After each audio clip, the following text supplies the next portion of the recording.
নমস্কার বন্ধুরা, আজকে খুবই লোভনীয় একটা রেসিপি নিয়ে এসেছি। এই রেসিপিটা একবার খেলে বারবার খেতে ইচ্ছা করবে, আর একটা খেলে তো একদম মন ভরবে না। এতটা সুস্বাদু আর খাস্তা, আশা করি দেখে বুঝতে পারছেন। চলুন দেখে নেওয়া যাক। প্রথমেই এই রেসিপিটা বানানোর জন্য এখানে একটা মিডিয়াম সাইজের পেঁয়াজ নিয়েছি। পেঁয়াজটাকে এইভাবে ছোট ছোট করে কেটে নিতে হবে। আর তারপরে এখানে ছোট সাইজের একটা ক্যাপসিকাম নিয়েছি। ক্যাপসিকামটাকেও একইভাবে কেটে নিতে হবে। তারপরে কিছু ধনেপাতা কেটে নিতে হবে, আর একটা কাঁচা লঙ্কা। লঙ্কার পরিমাণটা বাড়িয়ে কমিয়ে নিতে পারেন। আর এখানে নিয়েছি একটা গাজর, গাজরটাকে গ্রেট করে নিতে হবে। আর এখানে দেখুন নিয়েছি আলু, এখানে 3 পিস আলু নিয়েছি এইভাবে সিদ্ধ করে। আর আলুটাকে এখন গ্রেট করে নিতে হবে। আপনারা চাইলে আলুটাকে হাত দিয়ে খুব ভালো করে মেখেও নিতে পারেন। আর এখানে নিতে হবে বন্ধুরা ময়দা। এখানে আমি 1 কাপ ময়দা নিয়েছি আর 1 কাপ আটা নিয়েছি। আপনারা কিন্তু এখানে শুধু ময়দা দিয়েও বানাতে পারবেন, না হলে শুধু আটা দিয়েও বানাতে পারবেন এই রেসিপিটা।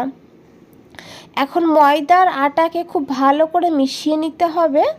আর মিশিয়ে নেওয়ার পর এখানে বন্ধুরা নিয়েছি একটা প্যান। আর প্যানে দিয়ে দিতে হবে ঘি। এখানে আমি ঘি নিয়েছি 2 চামচ। এখানে কিন্তু ঘিয়ের জায়গায় তেলও নিতে পারবেন। ঘি দিলে খাস্তা অনেক বেশি হবে, আর ঠান্ডা হয়ে যাওয়ার পরেও কিন্তু এটা একদম খাস্তা থাকবে। আর ঘিটা গরম হয়ে গেলে দিয়ে দিতে হবে গ্রেট করে রাখা আলু। আলুটাকে দিয়ে খুব ভালো করে মিশিয়ে নিতে হবে। বন্ধুরা, এই নাস্তাটি আপনারা শুধু সকালে না, রাতের ডিনারেও বানিয়ে নিতে পারবেন। আর বন্ধুরা, খেতে যে এতটা টেস্টি, না খেলে বুঝতে পারবেন না। এখানে দেখুন আলুটাকে খুব ভালো করে মিশিয়ে নেওয়ার পর দিয়ে দিতে হবে পরিমাণ মতন লবণ। আর দিয়ে দিতে হবে এখানে 1/4 চামচ হলুদ গুঁড়ো কালারের জন্য। আর এখন খুব ভালো করে মিশিয়ে নিতে হবে। মিশিয়ে নেওয়ার পর এখানে বন্ধুরা দিতে হবে আটা। যে আটাটা আমরা মিশিয়ে রেখেছিলাম ময়দার আটা একসঙ্গে, সেই আটাটাই দিতে হবে। এখানে প্রথমে আমি অর্ধেকটা আটা দিয়ে দেব, পরে অর্ধেকটা দিতে হবে। একবারে দেবেন না, অল্প করে দেবেন, তারপরে মিশাবেন, পরে আবারও দিয়ে দেবেন। আর এইভাবেই আটাটাকে দিয়ে দিতে হবে। গ্যাসের ফ্লেমটা লোতেই রাখতে হবে। লোতে রেখে এইভাবে মিশিয়ে নিতে হবে। আর বন্ধুরা, সব আটা দিয়ে খুব ভালো করে মিশিয়ে নিতে হবে। আর মিশিয়ে নেওয়ার পর গ্যাসের ফ্লেমটা অফ করে দিতে হবে। অফ করে দিয়ে এই আটাকে এখন নামিয়ে নিতে হবে। নামিয়ে ঠান্ডা করে নিতে হবে। আর বন্ধুরা, এখানে দেখুন আরেকটা প্যান নিয়েছি।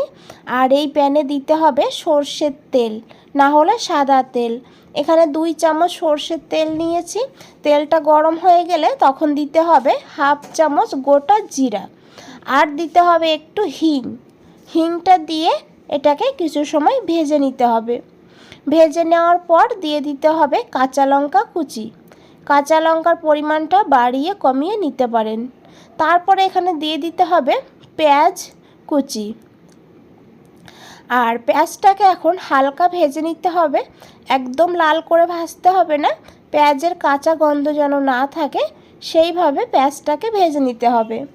আর পেঁয়াজটা ভেজে নেওয়ার পর এখানে দিয়ে দিতে হবে কিছু মটরশুঁটি।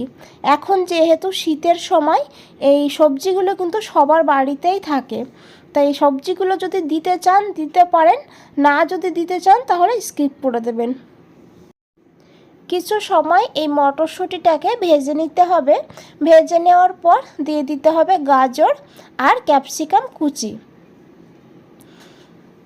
আর এখন এই গাজর আর ক্যাপসিকামটাকে খুব ভালো করে একটু ভেজে নিতে হবে। এইভাবে খুব ভালো করে মিশিয়ে নেওয়ার পর দিয়ে দিতে হবে পরিমাণ মতন লবণ। লবণটা দিলে তাহলে সবজিগুলো খুব তাড়াতাড়ি নরম হয়ে যাবে। আর লবণটা দিয়ে খুব ভালো করে মিশিয়ে নিতে হবে। মিশিয়ে নেওয়ার পর একটু সময় ঢাকা দিয়ে দিতে হবে মিডিয়াম ফ্লেমেই। 1 থেকে 2 মিনিটের জন্য ঢাকা দিতে হবে। 2 মিনিট পর এখানে ঢাকনাটা খুলে নিতে হবে। আর দেখুন এখানে সবজিটা কিন্তু খুব ভালোভাবে সিদ্ধ হয়ে গিয়েছে। এইভাবেই বন্ধুরা সবজিটাকে সিদ্ধ করে নিতে হবে। এখন এখানে দিয়ে দিতে হবে 1/4 চামচ হলুদ গুঁড়ো, আর দিতে হবে এখানে গরম মশলার গুঁড়ো 1/2 চামচ। এখানে বন্ধুরা কোনো মশলার প্রয়োজন হবে না, এমনিতেই কিন্তু খেতে দুর্দান্ত লাগবে। আর দিয়ে দিয়েছি একটু ভাজা জিরের গুঁড়ো আর লঙ্কার গুঁড়ো। আর এখন খুব ভালো করে মশলাগুলোকে মিশিয়ে নিতে হবে সবজির সঙ্গে। আর এখন এখানে দিয়ে দিতে হবে আলু। এখানে 2টো আলু সিদ্ধ করে তারপরে সেটাকে গ্রেট করে নিতে হবে। গ্রেট করে না নিতে চাইলে হাত দিয়ে ভালো করে মেখেও নিতে পারেন। এখানে আমি গ্রেট করে নিয়েছি। আর আলুটাকে দিয়ে এখন খুব ভালো করে মিশিয়ে নিতে হবে। আর গ্যাসের ফ্লেমটা লোতে রেখে এখন কিছু সময় এইভাবে আলুটাকে ভেজে নিতে হবে।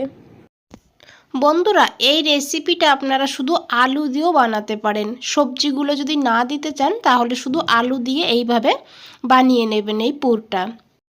অনেক বাচ্চারা আছে সবজি খেতে চায় না, আর এইভাবে যদি আপনারা সবজিটা দিয়ে দেন ভেতরে তাহলে কিন্তু বাচ্চারা বুঝতেও পারবে না। তাই চেষ্টা করবেন যত রকমেরই সবজি থাকবে না কেন সেটা দিয়ে দেবেন এইভাবে কেটে। ফুলকপিও এখানে দিতে পারেন, অন্য সবজি বিনসও এখানে কুচিয়ে দিতে পারেন। এইভাবে দিয়ে কিন্তু বাচ্চাদের খাওয়ানো যেতে পারে। আর তারপরে দিয়ে দিয়েছি একটু ধনেপাতা কুচি দিয়ে ভালো করে মিশিয়ে নিতে হবে।